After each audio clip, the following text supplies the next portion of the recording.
کوئی تم سے روٹھ جائے پھر وہی خود تم کو ملنے کو ترسے تو اسے کبھی کھونا مت، کیونکہ وہ تم سے بہت زیادہ پیار کرتا ہے۔ جو شخص سجدوں میں روتا ہے اسے تقدیر پر رونا نہیں پڑتا۔ میں جنت کے شوق میں عبادت نہیں کرتا کیونکہ یہ تجارت ہے، اور نہ ہی جہنم کے خوف سے کرتا ہوں کہ یہ غلامی ہے۔ میں صرف اور صرف اس لیے عبادت کرتا ہوں کہ میرا اللہ عبادت کے لائق ہے۔ اگر تم سے کوئی پوچھے بتاؤ زندگی کیا ہے، ہتھیلی پر ذرا سی خاک رکھنا اور اڑا دینا۔ جاہل کے سامنے عقل کی بات مت کرو، پہلے وہ بحث کرے گا پھر اپنی ہار دیکھ کر دشمن ہو جائے گا۔ کبھی اپنے دوست کی سچائی کا امتحان نہ لو، کیا پتا اس وقت وہ مجبور ہو اور تم غلط فہمی میں ایک اچھا دوست کھو بیٹھو۔ میری جان کی قسم، مستقبل میں ایسے فتنے اٹھ کھڑے ہوں گے جن کی آگ میں مومن ہلاک ہوں گے اور غیر مسلم ان سے بچے رہیں گے۔ بلندی کو اللہ تعالیٰ نے اجازی اور انکساری میں رکھ دیا ہے اور لوگ اسے تکبر میں تلاش کرتے ہیں۔ بدکاروں کے ساتھ نہ رہو ورنہ تم ان سے بدکاری سیکھ لوگے۔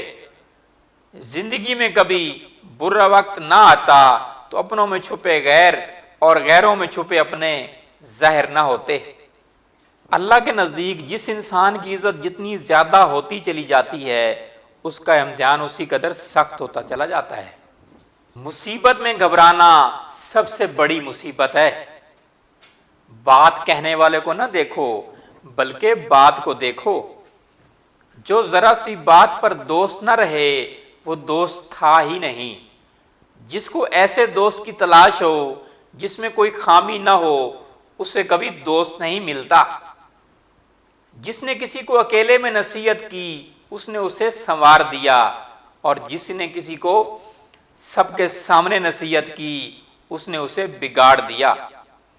بات تمیز سے اور اعتراض دلیل سے کرو، کیونکہ زبان تو حیوانوں کی بھی ہوتی ہے مگر وہ علم اور سلیقے سے محروم رہتے ہیں۔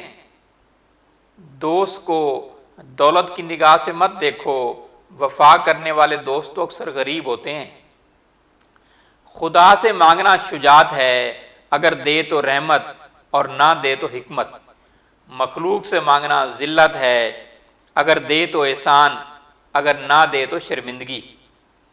100 دوستوں سے بہتر وہ ایک دشمن ہے جو کھل کر نفرت تو کرتا ہے لیکن منافقت نہیں۔ دنیا میں سب سے زیادہ امیر شخص وہ ہے جس کے پاس سچے دوست ہوں۔ ہر وقت کی ڈانٹ پھٹکار اور لعنت ملامت سے بچے کے دل میں بغاوت سی آگ بھڑک اٹھتی ہے۔